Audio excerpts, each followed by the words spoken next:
On a sweltering day, somewhere in the deep shadows of a southern slave market, a girl was sold for pennies. Too cheap for her worth, too quiet for her price.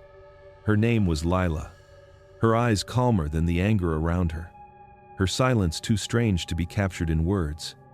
The first man who bought her died before he could even pay, and with that, something was unleashed, a whisper that grew at the edges of the market, like fire through dry stalks. Every new bid, every new buyer, brought an end so exact, so poetic, it could not have been coincidence. The traders began to whisper of curse, of supernatural punishment. But those who looked closely saw not magic. They saw guilt. In a world built on greed, on treating people like merchandise, Lila became more than property. She became judgment. She became a mirror. This is the story of Lila, the girl sold for pennies, and the price every soul paid for trying to possess her. Subscribe to this channel and hit the notification bell, because these are the stories they tried to bury, but which deserve the truth. Leave in the comments, where are you watching from? Let's see how far Lila's whispers reach.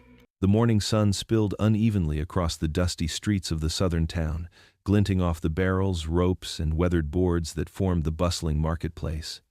The air was thick with heat and the mingling scents of sweat, horses, and the faint tang of spilled molasses. Merchants shouted over one another, hawking cotton, livestock, and produce.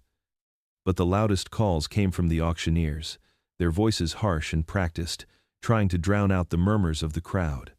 Among the chaos, a line of captives was led forward, their chains clinking softly against worn wooden beams.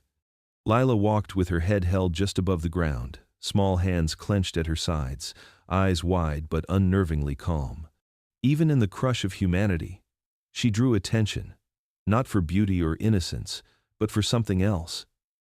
Something that made grown men hesitate for a half-beat too long before looking away. There was an aura about her that no one could name, a subtle shiver of unease in the air wherever she moved. Whispers snaked through the crowd like smoke, whispered warnings of misfortune, bad luck, curses carried in her small frame. Buyers leaned forward in their seats, fingers drumming on railings, eyes darting between her and each other, sizing her up, debating her worth. Some laughed, calling her the cheapest one in the line, the easy prize. Others shivered discreetly, crossing themselves or muttering under their breath, as if invoking protection against the unknown. Lila felt it all. The judgment, the fear, the hunger for profit. But she said nothing. She didn't need to. Her stillness spoke louder than any plea. A boy tugged at a man's coat, pointing at her and whispering, "They say every man who buys her meets a bad end." The man barked a laugh, shoving the boy aside, but his eyes flicked back to her. Around them, murmurs grew, faint at first, then louder, a low hum of unease threading between the market stalls. Lila's gaze swept over the crowd. She noticed the wealthy planter with his polished boots, the merchant in his stained waistcoat, the tall overseer whose hands were cracked from labor and cruelty. Each one wanted her, though they did not know why, though a small, instinctive part of them feared the cost. The auctioneer's hammer rose and fell, calling attention to her as if signaling the start of some inevitable, fateful game. "Who will start the bidding?" His voice roared over the noise, sharp and commanding. Hands raised hesitantly, some trembling, some hiding trembling behind bravado. The crowd shifted, leaning forward, craning necks, all waiting. The tension like a living thing coiling in the hot air. Lila's eyes never wavered. She saw the greed and curiosity in every glance, the unspoken calculations of who might profit from her body. Yet beneath that, she sensed something deeper, a fear that no one dared name. It wasn't her doing, not fully, and yet it clung to her like a second skin. Even the youngest child in the crowd felt it, turning away from her gaze as if it were a flame. A man finally stepped forward, pockets jingling with coins, confidence masking unease. He called out a number, low and cautious. The auctioneer nodded, hammer raised again. The crowd held its collective breath. Somewhere in the shadows of the market, the first murmur of destiny began to stir, quiet but inexorable, like a storm waiting to break. Lila's lips remained sealed, her presence both fragile and terrifying, a silent force in a world that had long learned to underestimate what it did not understand. The hammer fell with a sharp crack, echoing through the market like a bell tolling the beginning of misfortune. Lila was sold for a handful of pennies, a sum so small it seemed the world itself had decided she was worthless. The man who purchased her smiled with thin satisfaction, the kind of smile that masked entitlement and cruelty. Around him the crowd murmured, some laughing at the low price, others shaking their heads at what they saw as folly. Yet in the way Lila's shoulders remained straight, in the calm steadiness of her gaze, there was an unsettling defiance that even the boldest men could not break. The buyer led her away, his hand gripping the chain at her wrist, as if her life was little more than a commodity tethered to his will. Every step through the market amplified the weight of the injustice surrounding her. The cries of the other captives, the clatter of goods being exchanged, the laughter, and the haggling, all of it pressed down on her like a storm cloud, heavy and inescapable. She heard the whispers again, faint but persistent, about the curse that trailed her. She did not answer them, but she felt the gravity of her situation keenly. Inside the buyer's cart, she was jostled over rough roads, the dust coating her skin like a second layer, gritty and suffocating. Her mind wandered over the promise of freedom that had been taken from her family, the faces of her parents, the memory of a small hand gripping hers before everything was torn away.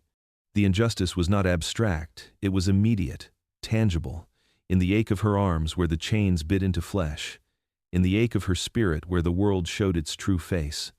The man who bought her chuckled as he spoke, speaking as if she were already a tool for his use. He boasted of his wealth, of his influence, of the power he wielded over bodies that could not resist him. Every word sank into her awareness like a stone into water, rippling outward with the knowledge of a system built to crush the powerless. Lila had learned in whispers and stolen glances that cruelty was currency in this world, and she was its latest coin. Yet there was a quiet that clung to her, a pulse beneath fear, an awareness that she had survived thus far and could survive again. The streets outside blurred past, the world indifferent to her existence. Yet she noticed the small details, the birds startled into flight, the wind tugging at her hair, the glint of sunlight on a puddle that reflected the sky. In these glimpses of life, she drew the smallest measure of strength, a reminder that even in the face of dehumanization, she had not been erased. The man's laughter echoed in her ears as the cart rolled on, and Lila tightened her grip on the thread of consciousness that was hers alone. Pennies had bought her body, but not her soul. She had learned, even at this age, that the world could undervalue her, underestimate her, even discard her, and yet there was a quiet power in survival, in bearing witness, in holding on to the unbroken part of herself no one could touch. The night air was thick with smoke and sorrow, carrying the smell of charred wood and burning hay. Lila's memory drifted backward, to the night her family had been taken from her, a memory etched so vividly it pulsed beneath her skin even now. She could see her father's strong hands, shaking as he tried to fight off the men with cold eyes and sharper knives, and her mother's voice, a terrified scream swallowed by the roar of chaos. She had clung to her little brother, the world collapsing around them, the barn doors swinging open to reveal the cruelty waiting beyond. She remembered the strange moment before it all went wrong. Her brother had tripped over a loose plank, a stumble that should have been harmless. Yet the man chasing him faltered, his foot caught in the same board, and he fell backward with a scream that did not stop until he was gone. Lila had stared, frozen, unsure of what she had witnessed. The panic in her family's eyes mirrored her own confusion, yet there was no time to understand. Her father's sword missed its mark, her mother's desperate cry went unheard, and the world of her childhood splintered into flames and blood. She had run, dragging her brother's limp hand, feeling the weight of helplessness crush her chest. Behind her, the men who had destroyed her home met their own abrupt, inexplicable ends. One stepped on a rotten beam and fell into the creek, Another tripped over a root and impaled himself on a jagged rock. The adults whispered later, in hushed tones, that the house was cursed, that the girl who survived it must carry some unnatural force. Lila had no words for it, only the chill that ran down her spine, the quiet certainty that something in her presence could bend fate in ways that others could not see or understand. The memory twisted further, pulling at her mind with shadows of faces she could not forget. Her grandmother, the one who had always told stories of spirits and justice, had looked at her with eyes that were too knowing, too heavy, and whispered a name that Lila would carry like a secret. The girl who walks between life and death. At the time, she had laughed, a childish sound of disbelief, yet deep in her heart she had felt the truth, even if she could not name it. The echoes of that night followed her now, seeping into every glance, every whispered warning in the market. She could not change what had happened, could not undo the chain of events that had torn her family apart, but she carried the quiet understanding that there was power in her survival. The memory was a warning, a reminder that the world's cruelty could meet an equally strange, unstoppable force. Somewhere between fear and fate, Lila had learned that her life and the lives around her would never be ordinary again. The man who had purchased Lila walked through the narrow streets with a swagger meant to mask unease. His boots struck the cobblestones with exaggerated confidence, each step announcing ownership over a life that was not his to claim. Lila trailed silently behind him, her hands shackled, her eyes sweeping the environment with quiet calculation. She had learned to read the subtle shifts in the air, the faint tension in people's movements, and she sensed immediately that the town seemed to hold its breath. Even the wind had grown wary, skimming past rooftops and rattling shutters as if warning her of the storm ahead. Inside the small wooden house where the man intended to keep her, he threw open the door, his laughter booming and sharp. "Finally," he said, "all mine. No one will tell me what to do." He did not notice the old beams overhead, thick with age and rot, nor the way the floorboards groaned in warning beneath their weight. Lila stepped carefully, feet barely touching the floor, sensing the fragile balance of the structure, feeling the pulse of imminent collapse. He turned toward her, grinning, but Lila's calm gaze met his with something deeper than fear. She did not move, did not speak, yet the air between them seemed to tighten. He tossed a coin at the table, a mock offering, and spoke of plans, of trade, of ownership, as if life were a commodity to be shuffled at whim. Outside, the neighborhood continued its normal rhythm, unaware of the doom creeping into the walls of the old house. A sudden crack rang out, sharp and terrifying. Dust fell from the rafters, and the man froze, eyes widening as the weakened beam above groaned like a wounded animal. He lunged toward the doorway, but the wood gave way in a violent snap. The ceiling collapsed in an instant, splintered timber and falling plaster striking him without mercy. Lila barely flinched, pressed against the wall, her breath held, watching the chaos unfold. When the dust settled, there was nothing left of him but a heap of broken wood and bloodied limbs. The air hung thick with smoke and the smell of splintered timber, punctuated by the faint, eerie calm that followed sudden violence. By mid-afternoon, gossip had begun to spread through the market streets. Merchants paused mid-haggle to whisper, customers turned their heads to listen, and children clung to parents as they repeated fragmented stories of the man's sudden and horrifying end. Some spoke of curses, others of misfortune, but all shared the same underlying fear. The girl had been present. The world, it seemed, had registered Lila's survival not as coincidence but as a warning. Even as the first whispers circulated, Lila remained silent. She understood the power of observation, the careful way fear could grow in the hearts of men. She had seen death before, though never claimed it outright, and yet the lesson had already begun. The marketplace would remember. The town would remember, and the world that sought to own her would begin to calculate consequences it could not fully understand.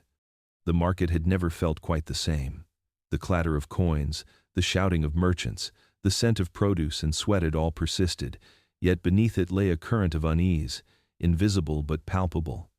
Whispers carried through the stalls, rolling from one trader to the next like smoke curling from a smoldering fire, Every word contained her name, every mention of Lila wrapped in fear. By now, the story of the first buyer's sudden, violent death had spread beyond the town limits, reaching the ears of those who dealt in human lives with the casual cruelty of men accustomed to profit. Some dismissed it. They laughed nervously, choked back coughs, and called it coincidence, an unfortunate accident, bad luck that could strike anyone. "It's just one man," they said. "The house was old, the beams rotten, happens all the time."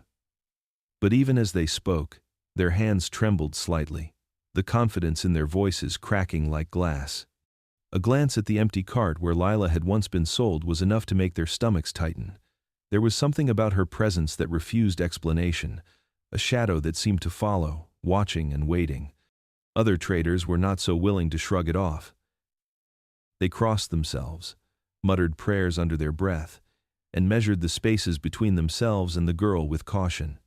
A planter adjusted his coat, shifting uneasily in the sunlight, and spoke in a low voice to a fellow merchant. "I've seen the signs," he said. "Every man who lays hands on her meets the same end. There's more than misfortune in play." His companion shivered but nodded, unwilling to challenge the notion aloud.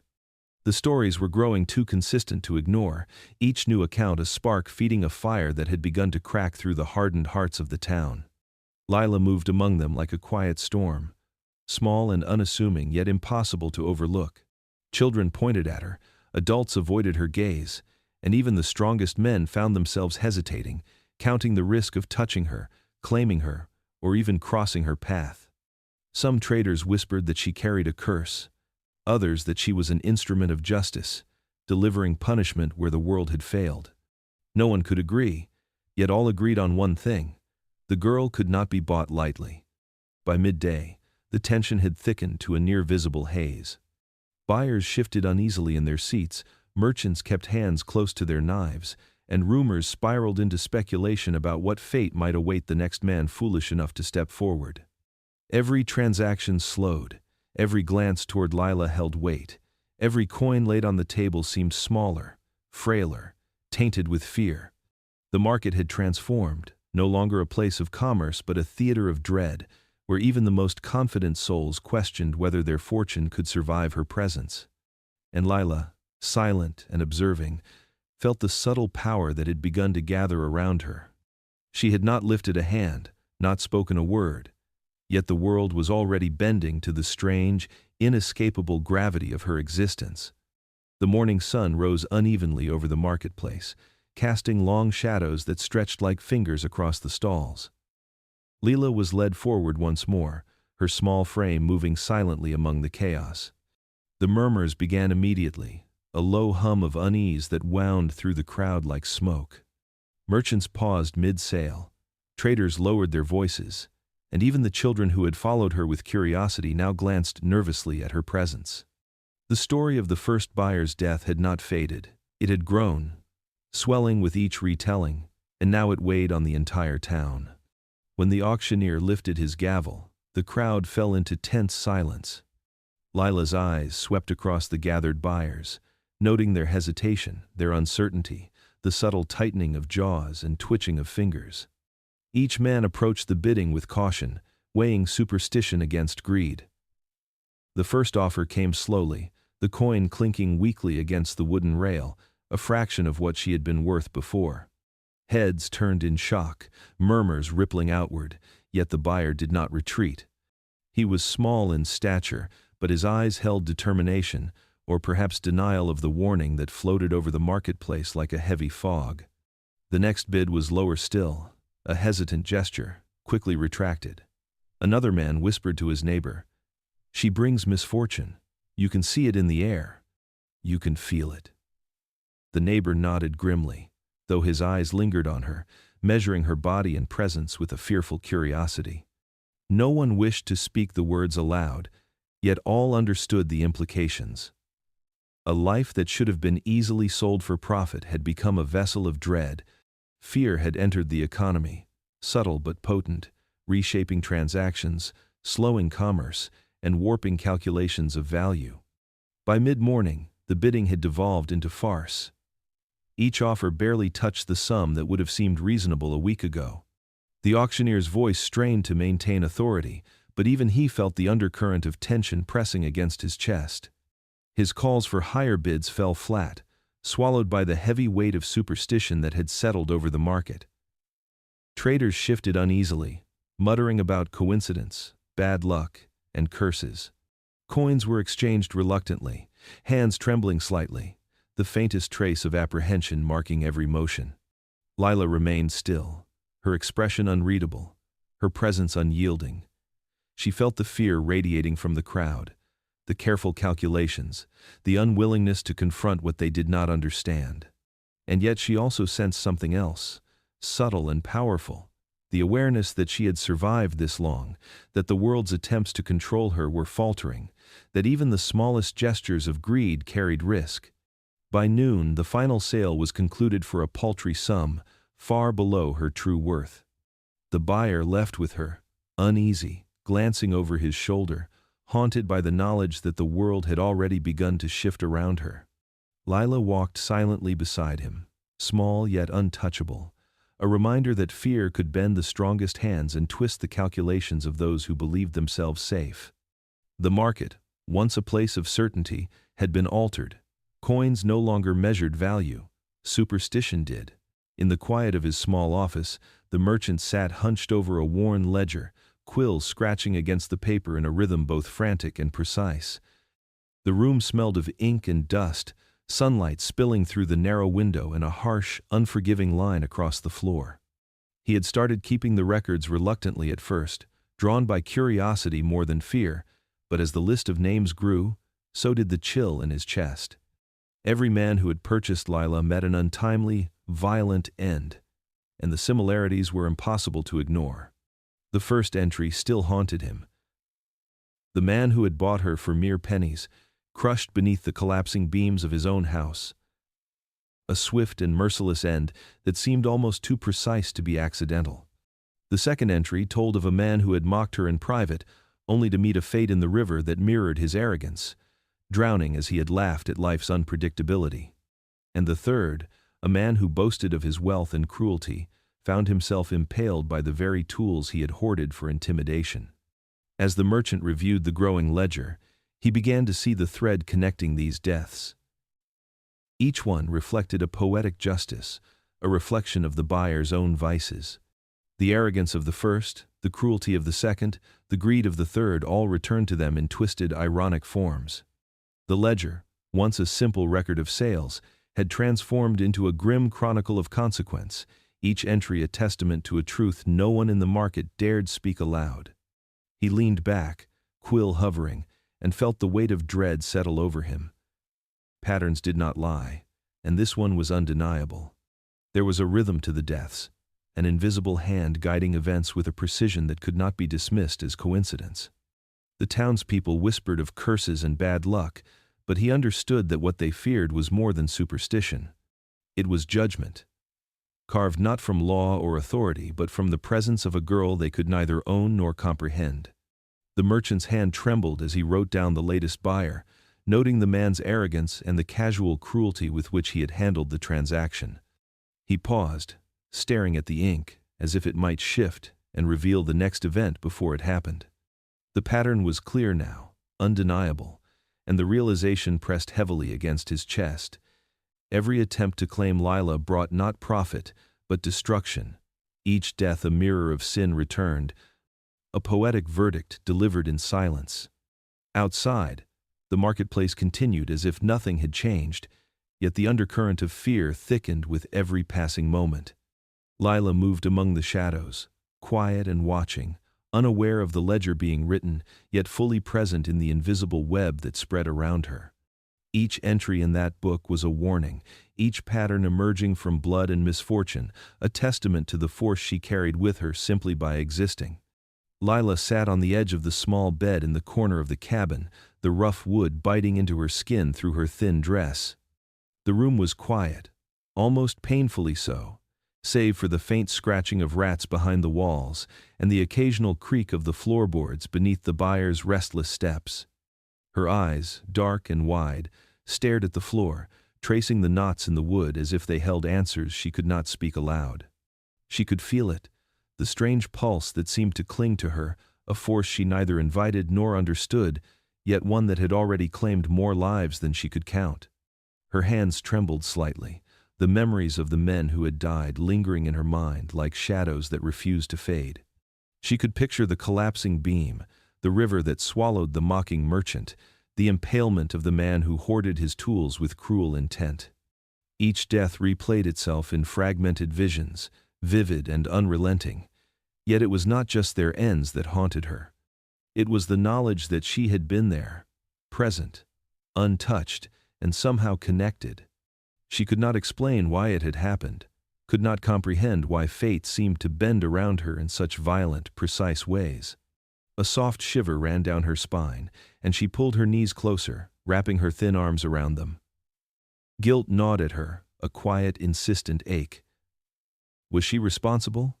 Had she willed these events without knowing? The thought made her stomach churn and her head pound. She had never asked for power, had never wished harm upon anyone, yet the pattern was undeniable. The world whispered her name with fear, and each whisper felt like a blade against her chest. Her reflection in the cracked mirror across the room caught her gaze, and she flinched. The girl staring back seemed both familiar and alien. The innocence in her face had been chipped away by events she could not control. She wondered, not for the first time, if she would ever know the limits of her own existence, if she would ever see herself as separate from the destruction that followed her. The uncertainty was terrifying, the unknown a constant companion that refused to leave her side. Outside, the buyer moved about, oblivious to the thoughts that tore through her mind. Lila's heart raced, and she could feel the unspoken tension building in the air around them. The force she carried was unseen, silent, and yet unmistakable. A presence that demanded attention without words. And while she feared it, she also feared what would happen if she tried to fight it, if she attempted to resist a power she did not understand. The weight of it pressed down on her. A heavy cloak of guilt and confusion that left her trembling in the corner, questioning not just her place in the world but her very existence. The night stretched long and suffocating, and Lila remained there, caught between fear and inevitability, haunted by the lives that had ended around her and the mysterious force that refused to be named. The second buyer approached with caution, his hands shaking slightly as he laid coins on the table, counting them over and over as if the act itself could protect him. Rumors had reached him before he arrived, whispers of misfortune, tales of men crushed, drowned, and impaled. Still, greed outweighed fear, or perhaps he believed himself clever enough to escape the fate that had claimed others. He hired guards, stout men with flintlocks and scowls, their loyalty bought with silver and intimidation. He boarded up doors, nailed shutters shut, and even built a small cage of iron bars for Lila, insisting that she could not be allowed to roam freely. Lila watched it all quietly, her expression unreadable, her presence a calm eye in the storm of the buyer's anxious preparations. She did not speak, did not resist, but the air around her seemed to thrum with tension, vibrating faintly as if in warning. The guards whispered among themselves, casting nervous glances at the girl who sat on the floor of the dimly lit room, her small hands clasped in her lap. One of them muttered that he could feel it, a sense of wrongness in the space, and his companion nodded, though neither dared voice the fear aloud. The buyer slept fitfully that first night, the floorboards creaking beneath him, shadows stretching and twisting in corners that the candlelight could not reach. A sudden crash woke him, and he rushed to the iron-barred cage, only to find the door swinging open. His heart pounded as he searched for Lila, but she remained seated exactly where she had been, calm and still. Relief washed over him, though fleeting, for before he could even breathe fully, a lantern tipped over. Flames leapt with sudden ferocity, devouring the room in seconds. The guards tried to fight the fire, but in the chaos, a beam fell with precision, striking the buyer squarely. By morning, the town whispered of the disaster. The buyer's lavish home was reduced to charred ruins, and the guards were found scattered, some unconscious, others injured in ways that seemed almost impossible. Traders who had arrived expecting safe profit now stood frozen, eyes wide with fear. No locks, no bars, no armed men could alter what fate had decreed. Every attempt to control the girl ended in catastrophe, each disaster more ironic, more precise than the last. Lila remained untouched, serene, her gaze distant as if she, too, struggled to comprehend the events she inspired. She did not rejoice, did not smile. Yet the pattern had repeated again. The traders had tried to bind her, to isolate her, to contain the unseen force that clung to her, and every measure had failed spectacularly.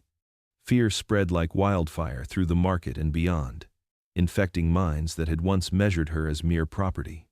And as the sun rose over the blackened ruins, Lila walked silently past the remnants, her presence a quiet, unyielding reminder that some powers cannot be controlled, no matter how desperate the measures taken. The streets of the town felt narrower than ever, shadowed not by the sun, but by the weight of fear that had settled over every doorstep and market stall. Mothers hushed their children and pulled them close, traders spoke in hushed tones, and even the magistrate, who prided himself on reason and law, found his voice faltering. The whispers traveled faster than the wind, stories of cursed luck and men meeting violent ends following the girl who walked among them. Lila had become the axis upon which rumor and dread spun, her name a caution whispered like a prayer, neither wholly true nor entirely false. Some saw her as an agent of death, a supernatural force that carried judgment in her wake. They pointed to the men who had died, each fate cruelly ironic, each death a mirror to the sins they had committed or the arrogance they had carried. In hushed corners, villagers debated whether her calm, unreadable eyes were windows to the darkness within, or simply the reflection of something they could not comprehend. Every step she took seemed deliberate, though no one could say she had moved with intent, and that uncertainty made their fear swell. Others, quieter and less certain, saw a different truth. Lila, in their eyes, had become a symbol, a mirror held up to a society built on cruelty, a town, a state, a system that traded lives for profit, that sold children like goods, that measured human worth with coins and hands. These villagers murmured to each other that perhaps the deaths were not the result of magic, but of reckoning, a cosmic echo of injustice finally catching up to those who had ignored the humanity in others. Lila needed no power to act. The world had already carved her role. Her mere presence reflected their sins back upon them, and their fear was as much about themselves as it was about her. She moved among the marketplace as though invisible, unnoticed yet central, a quiet figure that made the air itself feel heavier. The market felt different now, charged with anticipation, with moral tension, with the sense that every coin exchanged carried not only value but a measure of guilt. The townsfolk began to watch the way she walked, how she tilted her head slightly when she listened, how her lips pressed together in contemplation. They feared her, yes, but they also feared the truths she forced them to confront. And yet, despite the growing legend, Lila remained herself, uncertain, unaware of the full scope of the force she carried, torn between guilt and survival. She could not answer the questions that the town whispered aloud. Was she a killer, or merely a mirror? The line between the two blurred, and in that blur fear thrived. The town had changed, slowly, irrevocably. And Lila, the quiet girl with dark eyes, had become the living embodiment of that change. A presence impossible to ignore, impossible to comprehend, and impossible to resist. The market square hummed with tension, a mixture of curiosity, fear, and morbid anticipation. News of the previous disasters had spread like wildfire, and townsfolk gathered in small clusters, whispering in hushed tones, casting anxious glances toward the grand entrance of the square. A carriage rolled through, polished and proud, drawn by 4 black horses that snorted and stamped the cobblestones. At the helm sat a man whose confidence seemed as vast as the plantation he owned, his fine coat brushing the leather of the seat, his boots shining as though they had never touched dirt. He was a man who measured the world in wealth and power, and today he had decided to test the limits of both. The plantation owner strode through the crowd with a deliberate arrogance, his eyes scanning Lila as she was led forward, her expression calm, her dark eyes meeting his with an unsettling stillness. "I will tame her," he announced, his voice carrying over the square, dripping with pride. "No girl, no curse, no rumor will defy me. I own my fate, as I own everything else." The words were met with a mixture of awe and fear. Some townsfolk cheered, others whispered warnings, but none dared challenge him openly. Lila said nothing, her small hands folded in front of her, her posture unwavering. The crowd felt the quiet tension coiling in the air, as though time itself had slowed, waiting for the inevitable to unfold. The plantation owner dismissed the whispers, dismissing superstition with the arrogance of wealth and entitlement. He motioned to his guards, instructed them to secure the girl, and with a theatrical flourish, turned to the public to showcase his dominance. The day progressed, and the crowd watched as he demonstrated what he believed would be his triumph. He ordered Lila to perform menial tasks, to follow commands, to bend, to kneel. She complied silently. Yet every movement seemed to amplify the unease, the air thick with something unspoken and unseen. Then it began, subtly at first, a tremor in the earth, the horses shifting uneasily, the sky darkening despite the sun overhead. The plantation owner laughed, mocking the faint signs, declaring them trivial, proof of his own invincibility. And then the inevitable struck. A massive beam, part of a scaffold the man had arranged to display his grandeur, splintered and fell. The crowd screamed as it struck the plantation owner with perfect, horrifying precision. He collapsed, pinned beneath his own arrogance, the sound of splintering wood and the shocked cries of witnesses echoing through the square. Guards rushed forward, but it was too late. His wealth, his pride, his sense of control, had been no shield against the fate that followed Lila. The townsfolk fell silent, a mix of awe, fear, and unspoken understanding rippling through the square. Lila remained untouched, calm, her dark eyes reflecting neither triumph nor malice, only the quiet inevitability that had become her presence. The lesson was clear to all who watched. No measure of wealth, no display of pride, could alter what was already set in motion. By the time the sun rose over the neighboring towns, Lila's name had already traveled farther than any coin could carry. Traders arriving from distant markets whispered of the girl who brought ruin in her wake, of wealthy men brought low by accidents so precise they seemed almost deliberate.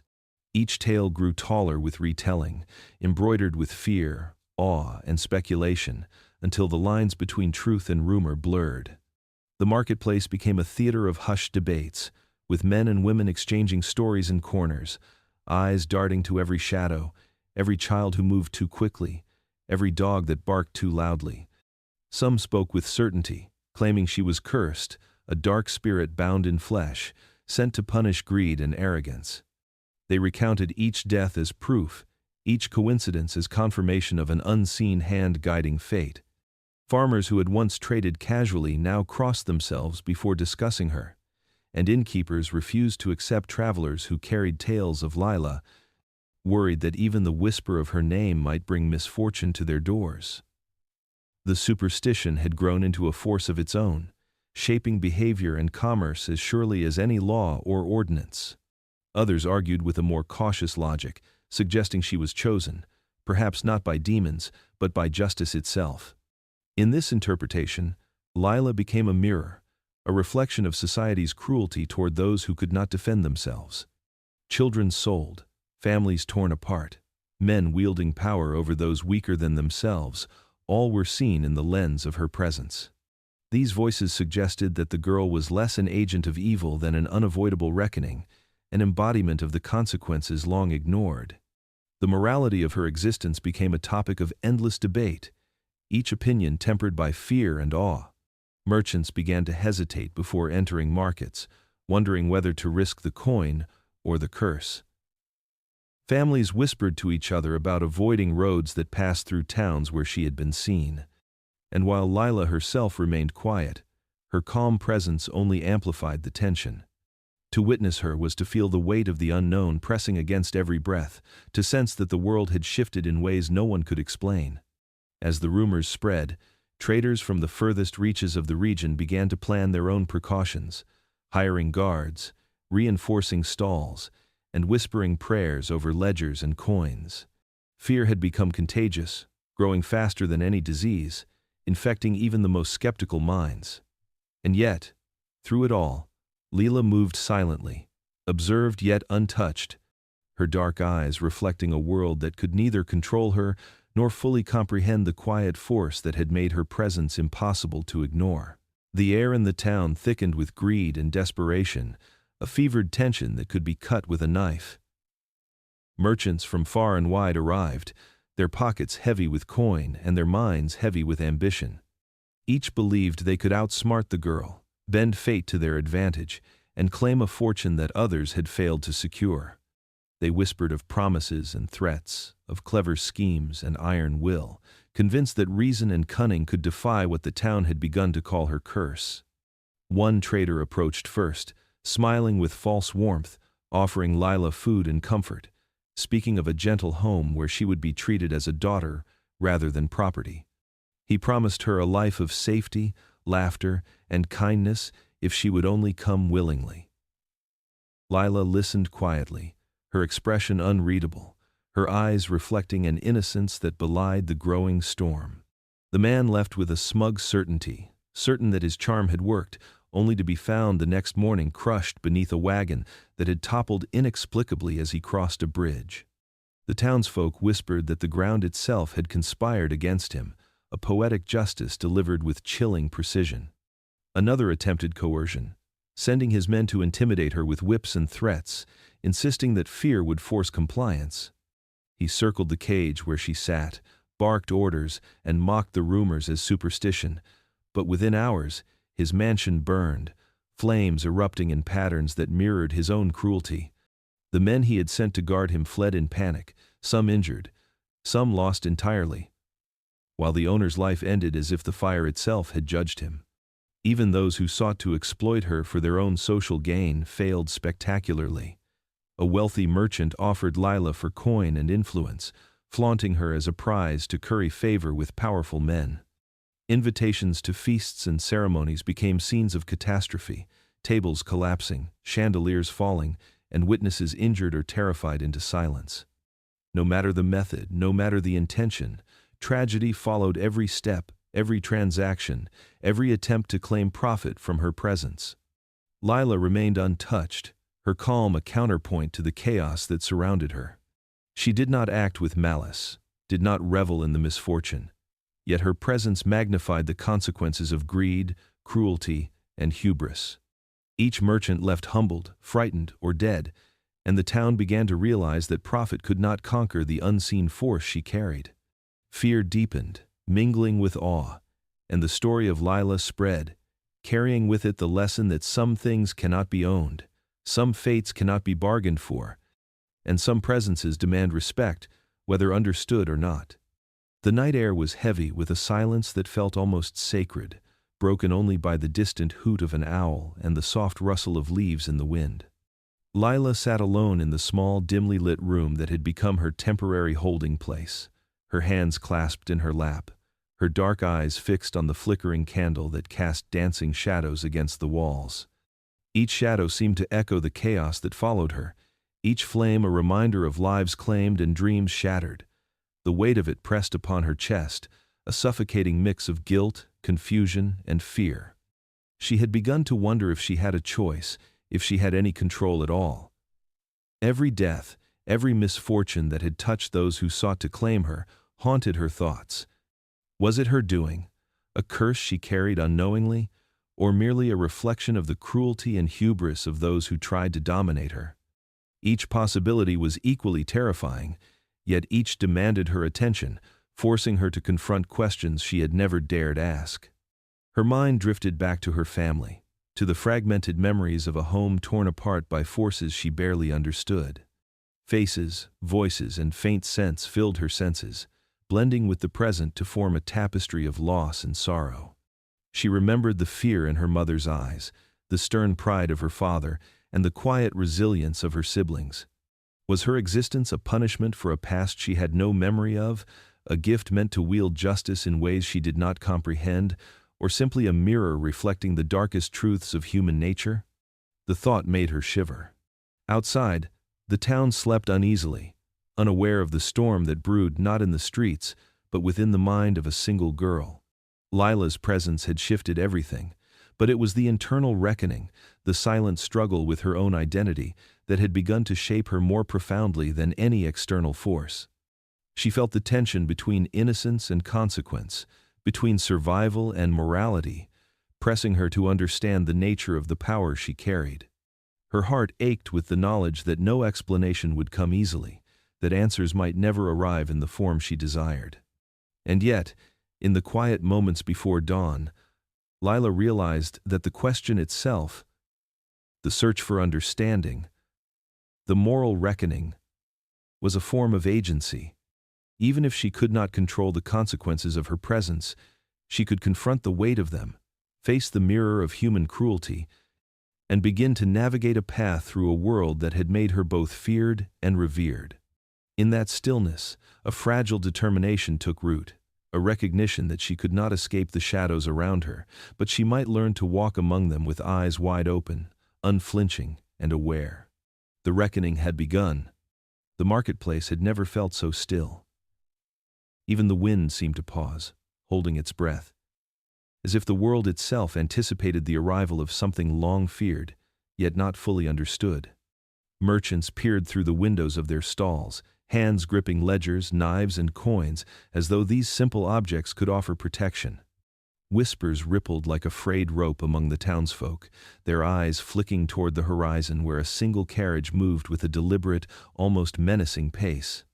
The horses' hooves struck the cobblestones with a rhythm that echoed through the narrow streets, each step sounding like a drumbeat of impending dread.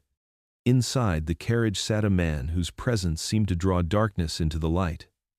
His coat was black, immaculate and heavy, as if woven from shadow itself. A tall hat concealed most of his face, leaving only a pale jawline and thin lips visible, but his eyes, sharp and unblinking, pierced through the wooden sides of the carriage like knives. He exuded control, a quiet menace that required no speech to demand attention. Even the traders who had endured Lila's previous buyers sensed a difference. This was not the arrogance of wealth or the hubris of power, it was calculation, patience, and an unshakable belief that he could bend fate itself. The carriage halted in the square, and the man stepped down with the precision of a predator. His boots made no unnecessary noise, yet each tap against the stone seemed amplified in the expectant hush.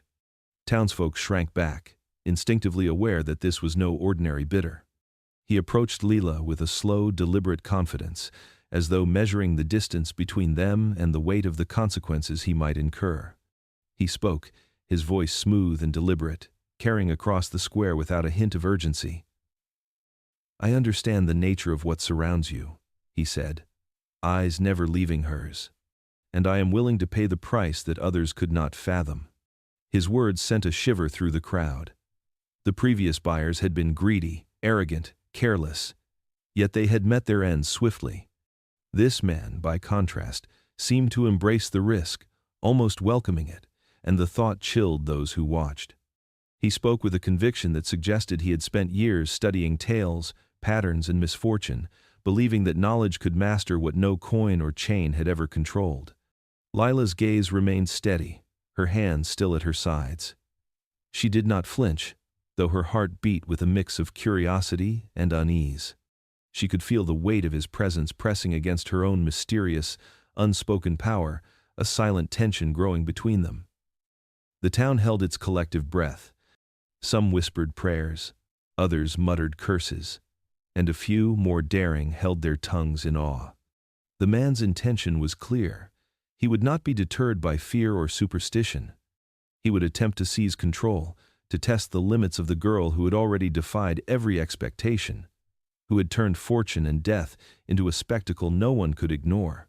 And yet, even as he stepped closer, a subtle ripple of unease passed through the air, a warning that perhaps even the most meticulous mind could not account for the forces that lingered in Lila's presence. The stage was set. The townsfolk felt it in their bones. The arrival of the collector would either mark the ultimate triumph of human cunning or the most spectacular tragedy they had ever witnessed. Shadows deepened, the square seemed smaller, and for the first time, even those who had long feared Lila wondered if fate itself might bend in ways none could predict. The morning began with an unnatural stillness. The sky above the town hung low and gray, heavy with the kind of clouds that promised a reckoning.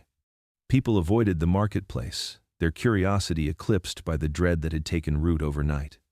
The collector had taken Lila into his mansion on the hill, a sprawling estate of marble and decay, where whispers claimed the walls themselves had eyes.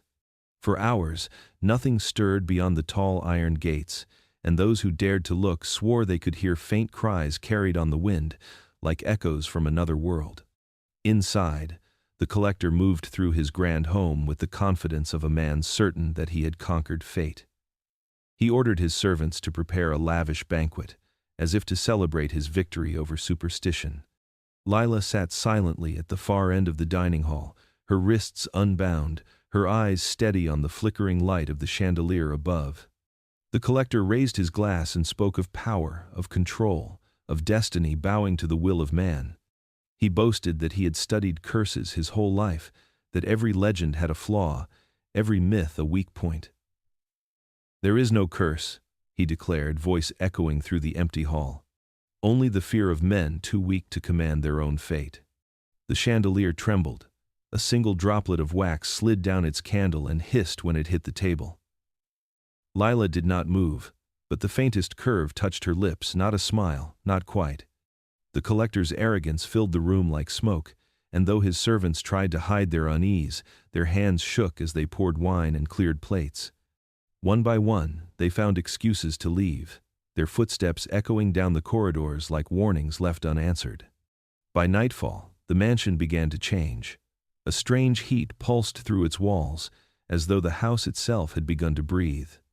The candles flickered, then burned higher, brighter, until their flames licked at the ceiling. The collector rose in alarm, shouting for his servants, but none came. The air filled with the thick, choking scent of smoke. Fire spread faster than nature should have allowed, racing up the drapes, devouring wood and silk alike. Lila stood untouched amid the chaos, her eyes reflecting the blaze. He tried to reach her, stumbling through the inferno, calling her name with a desperate mix of command and plea. But as he reached out, the floor groaned beneath him. A section of the ceiling gave way, crushing his banquet table, scattering silver and glass like shattered pride. Flames swallowed his books, his treasures, his carefully curated life. The collector screamed for help that would never come. Outside, the townsfolk watched from a distance, as the mansion burned like a beacon of divine retribution.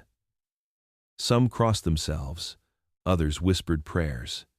A few swore they saw a figure walking calmly out of the flames, her white dress untouched, her face serene. When the fire finally died, nothing remained of the collector but ash and the faint scent of iron. By morning, the mansion's ruins stood as a grim monument to greed. No one dared to approach, not even the looters who had once stripped corpses for coins. The story spread faster than the fire itself. Another buyer gone, consumed by the same mysterious fate that had claimed the rest. Lila, the girl sold for pennies, was nowhere to be found. Yet deep within the smoldering ruins, among the blackened stones and twisted metal, some claimed they heard footsteps slow, deliberate, and impossibly calm walking away from the ashes. The air was heavy with ash and silence. The mansion that had once towered over the town now lay in ruin, its stones still steaming, its gates warped by the heat of the inferno. Lila stood at the edge of what remained, her bare feet pressed into the scorched earth. Smoke curled around her like the breath of something ancient, and in its whispers she heard the faint echoes of voices long gone, pleas, curses, confessions. For the first time, she was utterly alone. No chains, no master. And yet, a weight lingered heavier than any iron restraint she had ever worn. She looked at her hands, trembling, half expecting to see fire flickering beneath her skin. The memories of every death replayed in her mind, the merchant crushed by falling wood, the overseer trampled by his own horse, the collector consumed by his own arrogance. It was too precise, too deliberate to be chance. But she knew, deep down, it had never been her command that caused it. Something older, something beyond human comprehension, had been moving through her. That realization chilled her more than any threat ever had. She walked through the blackened halls of the mansion, her eyes tracing the melted chandeliers and shattered mirrors. Each reflection showed her not as she was, but as others had seen her. An omen, a curse, a reflection of their own sins staring back. She began to understand that she was never the executioner. She had been the mirror. The deaths that followed her were not punishments she dealt, but reckonings the world demanded. In the distance, the bells of the town began to ring. The townsfolk had gathered again, drawn by fear as much as by fascination. From their trembling voices came a question that had haunted her since her first sail. Is she cursed or chosen? The words carried on the wind, sharp and uncertain. Lila closed her eyes and listened, the sound folding into her like an old wound reopening. She realized the truth was not about what she was, but what she revealed. The men who bought her, who believed they owned her life, had never seen her humanity. To them, she was an object, a possession meant to serve.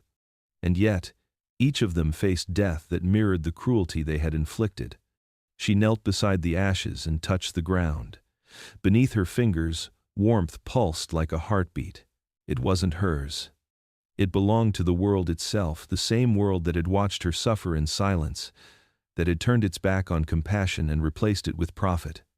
Her heart pounded as a realization spread through her like fire through dry wood. The curse was not bound to her. It was bound to the imbalance that surrounded her. Every injustice, every cruelty, every hand that had tried to own her had unknowingly invited its own destruction. Tears welled in her eyes, not of sorrow but of clarity. She was not a bringer of death. She was the witness through whom death found those who had forgotten mercy. She stood, her body trembling with exhaustion, but her gaze steady. For the first time, she felt something like purpose.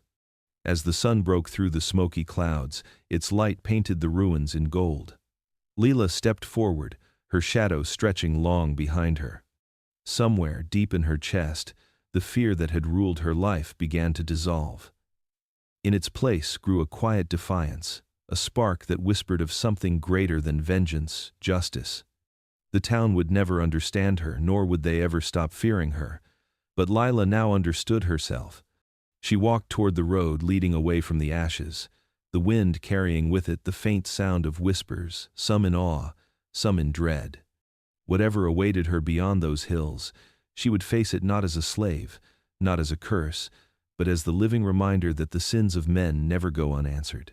The town awoke to the smell of smoke and the sound of church bells tolling for too many lost souls. What had once been a place of commerce and control now felt haunted. The slave market stood eerily quiet, its wooden stalls splintered and blackened from the fire that had consumed the collector's mansion.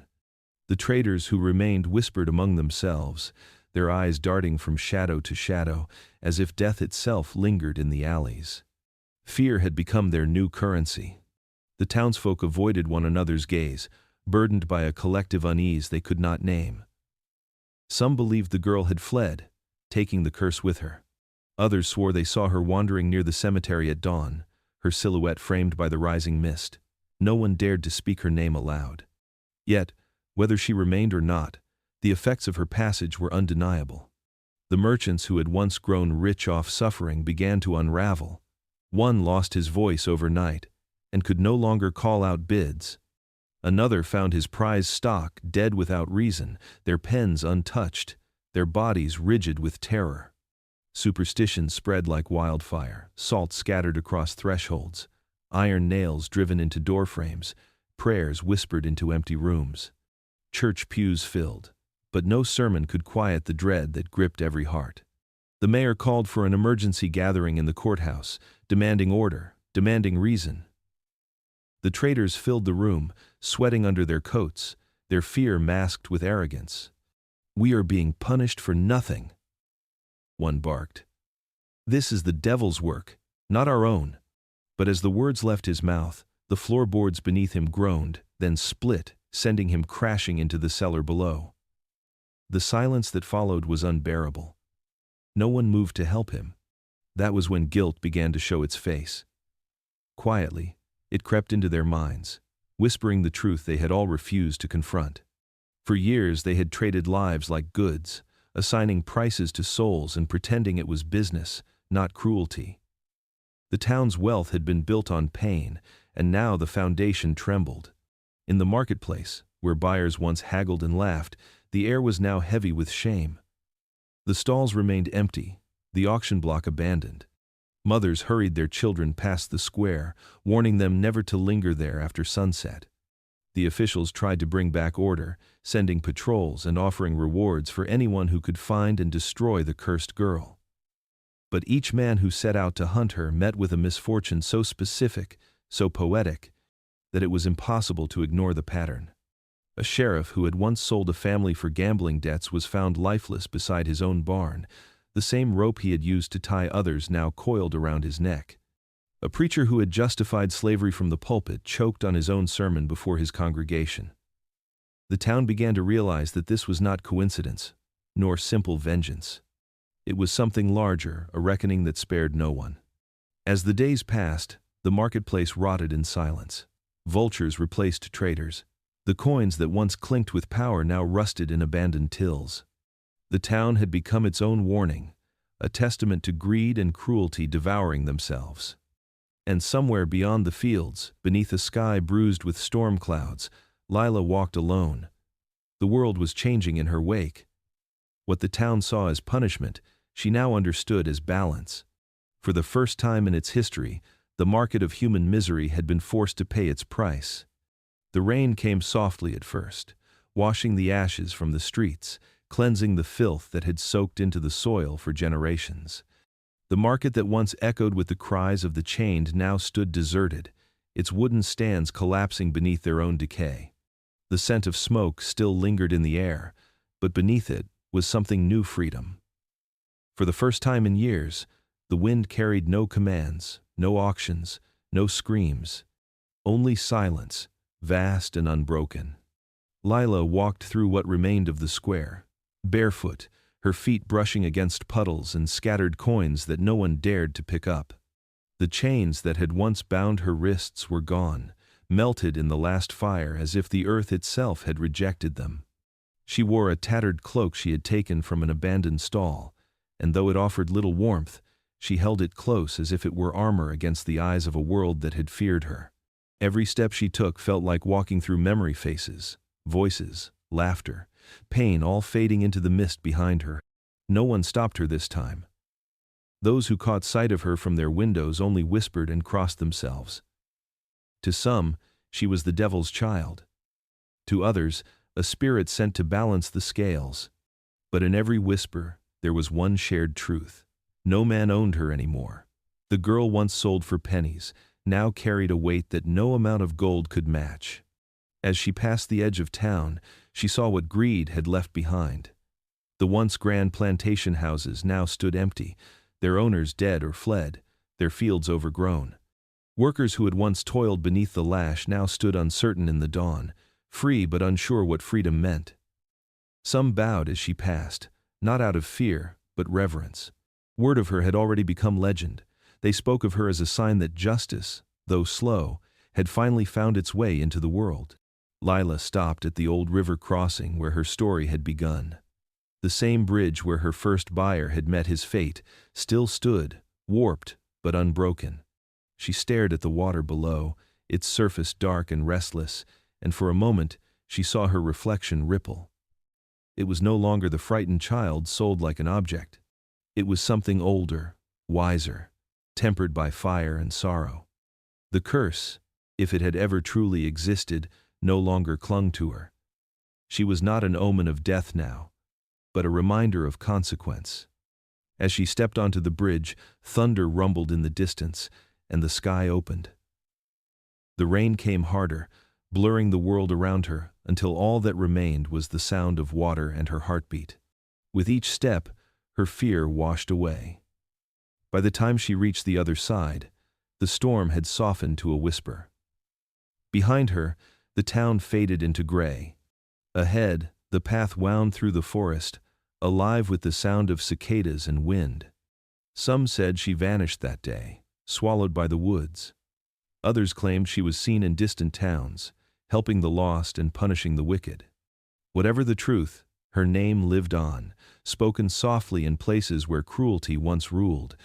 Parents told their children that the world remembers what men forget, that every sin, every cruelty, finds its way back to its source.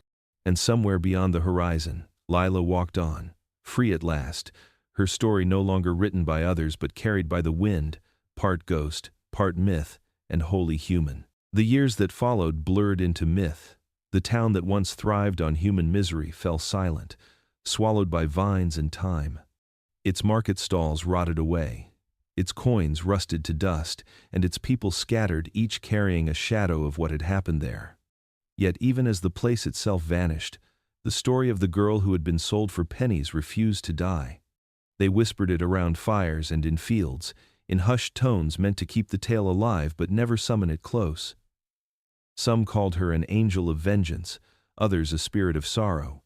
To the enslaved, she was a symbol of retribution, the world's reminder that even the most powerless soul could shake the foundations of cruelty.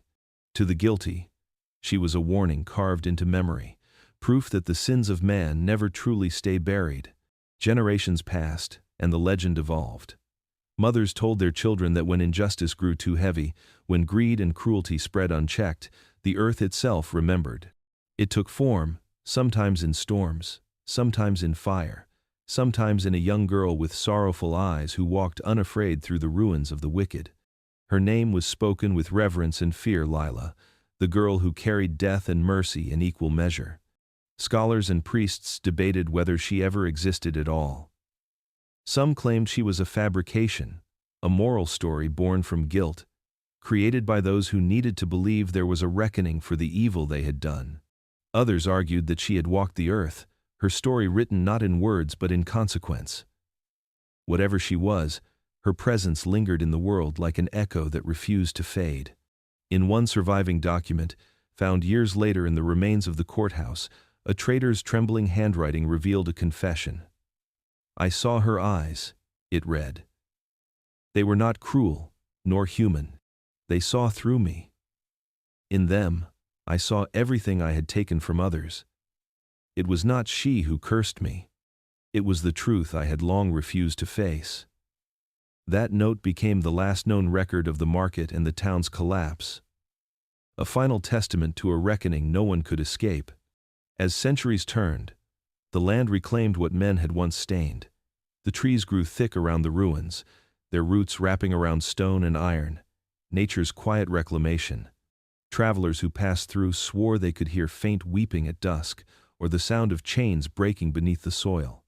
The wind that swept across the field sometimes carried her name, a whisper barely heard but deeply felt, as though the earth itself spoke it in mourning. Lila's story endured not because of the horror it inspired, but because of the truth it revealed. It was never just about death. It was about the price of cruelty, the weight of injustice, and the invisible thread that binds every act of harm to its inevitable return. Those who heard her story understood that evil, no matter how hidden or justified, carried its own consequence. In the end, Lila became more than a ghost of vengeance. She became a reflection of the world's conscience, a reminder that justice wears many faces, and that even the smallest voice, silenced and sold, could one day become the echo that haunts eternity. And as the night settled over the ruins of the old town, the wind whispered through the trees once more. Her name drifted softly across the fields, neither curse nor prayer, but remembrance,